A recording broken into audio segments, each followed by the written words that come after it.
જી IT દિગ્ગજ એક્સેન્ચરના પરિણામ આજે સાંજે જાહેર થવાના છે. તો હવે સૌથી પહેલાં તો એ જોઈએ કે આજે સાંજે પરિણામ આવવાના છે, પરંતુ ભારત માટે અને ભારતીય આઈટી કંપનીઓ માટે શા માટે આનું મહત્ત્વ છે? કારણ કે આપણે એવરી ક્વાર્ટર આના પર ચર્ચા કરતા હોઈએ છીએ. તો ખાસ કરીને ઓલમોસ્ટ જે ભારતીય દિગ્ગજ આઈટી કંપનીઓ છે એનું જે બિઝનેસ મોડેલ છે એ એક્સેન્ચરને ઘણું મળતું આવે છે, એના જેવું જ છે, એક સમાન છે. અને સાથે નોર્થ અમેરિકામાં એક બિગેસ્ટ માર્કેટ છે કંપનીનું અહીંયાથી, અને મેજરલી જે છે એક અહીંયાથી ખાસ કરીને કંપની સર્વિસીસ આઉટસોર્સિંગ જે છે એને મેનેજ કરે છે, અને એનું કંપની માટે એક્સેન્ચરનું એક બિગેસ્ટ સેગમેન્ટ પણ છે. ફ્લેશબેક થોડું જોઈએ. એક્સેન્ચર Q3 જે છે એ કંપની માટે કેવું રહ્યું હતું. એક્સપેક્ટેશન્સ પ્રમાણેના પરિણામ નથી, પરંતુ લાર્જલી કહી શકાય કે ઇનલાઇન આ ક્વાર્ટર હતું એક્સેન્ચર માટે. Q3 જે છે એ રહ્યું હતું ને હવે Q4ના પરિણામ પર આપણે નજર રાખીશું. અહીંયાથી કંપનીએ ખાસ કરીને પરિણામ બાદ અર્નિંગ્સ બાદ જે છે સેલ્સ ફોરકાસ્ટ જે છે ફાઇનાન્શિયલ યર માટેનું એ થોડું અહીંયાથી કંપનીએ ટાઈટ કર્યું હતું, એ થોડું ઘટાડ્યું હતું, અને ફાઇનાન્શિયલ યર 24 માટે રેવન્યુ ગાઈડન્સ જે છે એમાં પણ થોડો ઘટાડો કર્યો હતો, જે ખાસ કરીને 1 થી 3% હતું એ ઘટાડી 1.5% થી 2.5% સુધીનું કર્યું હતું.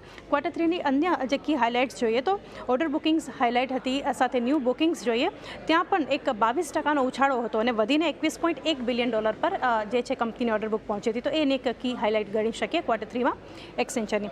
હવે Q4 પાસેથી શું અપેક્ષા આપણે રાખી શકાય જે પરિણામ જાહેર થવાના છે?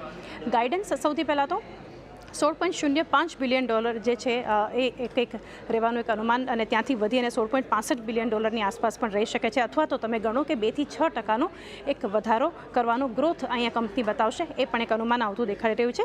એડજસ્ટેડ નેટ ઇન્કમ જે છે Q4માં કંપનીની એ 2.78% પ્રતિ શેર જે છે એના પર ખાસ કરીને જે છે રહેવાનું એક અનુમાન આવતું દેખાઈ રહ્યું છે, જે 2.71 પ્રતિ શેર ડોલર પર હતું ઓન YOY બેઝિસ, એટલે કે 2.5%નો એક ઉછાળો ત્યાં પણ આપણને દેખાઈ શકે છે એડજસ્ટેડ નેટ ઇન્કમ માટે.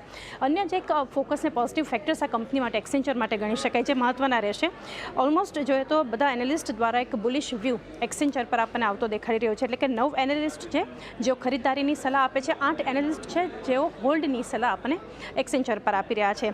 ખાસ કરીને મહત્ત્વનું એ છે કે છેલ્લા 3 મહિનામાં કોઈ પણ એનાલિસ્ટ દ્વારા સેલ રેકમેન્ડેશન એક્સેન્ચર પર આવતું નથી દેખાડ્યું. એટલે ઘણો મહત્ત્વના પરિણામ Q4ના જ્યારે જાહેર થશે ભારતીય આઈટી કંપનીઓમાં પણ આનું એક રિએક્શન જોવા મળશે.